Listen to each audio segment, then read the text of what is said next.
మండలం ఇప్పర్లేటి గ్రామంలో మరి ఎంపీ దేవరాయలు గారు అదేవిధంగా ఉమ్మడి అభ్యర్థిగా అరవింద్ బాబు అదేవిధంగా జనసేన బీజేపీ నాయకులందరూ కూడా ఇవాళ పాదయాత్ర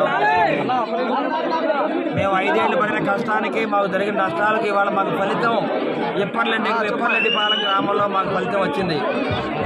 ఆనాడు విత్తనం వేసాము, ఇవాళ కాయ వచ్చింది. ఆ కాయను మేము కోసం తింటున్నాం.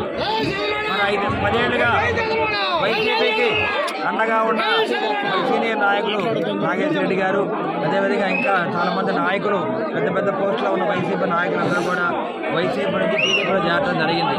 చాలా సంతోషంగా ఉంది. మేమందరం కూడా ఈ ప్రజాస్వామ్యాన్ని కాపాడడానికి గ్రామాల్లో గ్రామ స్వరాజ్యం కావాలి అంటే నటిస్తూ ఉన్నారు. ఎవరైతే కరెంటు ఈ అధికారులు ఉన్నారు, ఏఈలు కానీ డిఈలు కానీ వాళ్ళ మీద చర్యలు తీసుకుంటామని చెప్తున్నాము. ఇప్పర్లెడ్డిపాలెం గ్రామంలో కేవలం పెద్ద ప్రోగ్రాం చేసుకొని పర్మిషన్ తీసుకొని మీరు చేస్తుంటే మీరు దగ్గరుండి నా 5-6 గంటలు కరెంటు తీస్తారా?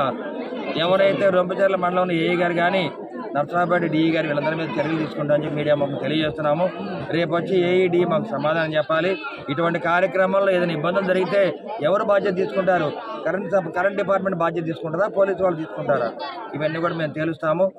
మా టీడీపీ కార్యకర్తలు నాయకుల మీద ఎటువంటి చర్యలు తీసుకోవడానికి ప్రయత్నం చేసినా కానీ వైసీపీ నాయకులు కార్యకర్తలకు మేము ఇదే హెచ్చరిస్తున్నాము. ఎవరు కూడా ఊరుకోము. మీ సంగతి అంతు తేల్చేదాకా మేము నిద్రపోవని చెప్పి మీడియా మాకు తెలియజేస్తున్నాం.